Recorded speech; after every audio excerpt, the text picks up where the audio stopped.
Salut tout le monde, c'est Martin de Didacte. Je prends quelques minutes pour vous montrer comment c'est pas compliqué d'implanter Didacte dans une entreprise. Ça se fait en un tournement et le but, c'est que n'importe qui soit capable de le faire. Donc, trois éléments vraiment importants à garder en tête, parmi tant d'autres, bien évidemment, mais je veux qu'on prenne le temps de regarder trois fonctionnalités qui vont être au cœur de votre utilisation. Les groupes, donc groupe accès restreint, responsable de groupe, et aussi le fameux parcours de formation. Donc, on se lance tout de suite. D'abord, les groupes d'utilisateurs que vous allez retrouver dans la section utilisateurs. Ça vous sert à créer une structure au sein de votre plateforme. Et avec votre structure de groupe, en mettant potentiellement certaines restrictions d'accès auprès de certains groupes dans l'entreprise, vous allez être en mesure de déterminer qui va pouvoir voir quoi sur votre plateforme. Et ça devient super intéressant parce que vous pouvez avoir 100 formations sur une plateforme, mais si je fais partie du groupe X, on me met des œillères et je n'en vois que 10. Donc, vous créez vraiment des canaux différents au sein du même environnement. Si je prends par exemple ici une structure qui est classique par département au sein d'une entreprise, évidemment une structure qui est factice, on s'entend, et je vais dans le groupe marketing, ben, quand je vais paramétrer ce groupe-là, j'aurai accès à quelques options. D'abord, restriction d'accès, j'en parlais. Quelle formation on veut que les étudiants faisant partie de ce groupe-là soient en mesure de voir dans le répertoire de formation. Ici, on en a uniquement 3. On utilise le menu pour en ajouter d'autres si jamais c'est un besoin. Par la suite, responsable de groupe. Déléguer. Déléguer le suivi. On ne s'attend pas à ce que ce soit les administrateurs de plateforme qui soient toujours dans la micro-gestion quotidienne. Vous avez un responsable de plancher qui a des employés à sa charge.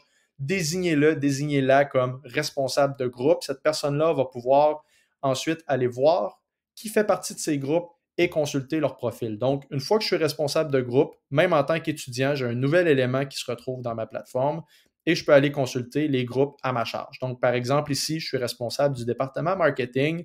J'ai les employés auprès desquels je suis chargé de faire le suivi.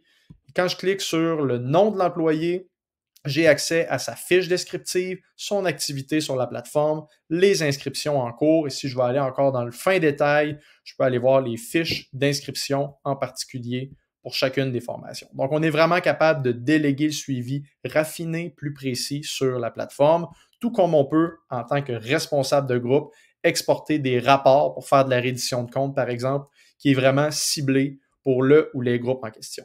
Puis, dernière étape, parcours de formation. Donc, quand je suis connecté en tant qu'étudiant et que je suis inscrit à un parcours de formation qui a été créé sur Didacte, on a une expérience qui est différente. Donc, progression globale, différentes étapes à compléter.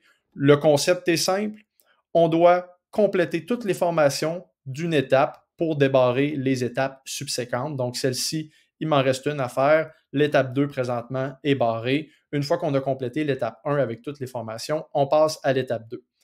Les étapes doivent être faites dans un ordre précis, donc évidemment en ordre chronologique, et toutes les formations qui se retrouvent dans une étape peuvent être faites dans le désordre. Donc, on se sert de ça pour faire de l'accueil de nouveaux employés, du perfectionnement d'employés existants, lorsqu'on veut vraiment faire suivre une séquence de formation, un groupe de formation dans un ordre précis, au lieu de faire une inscription à la pièce à plusieurs formations.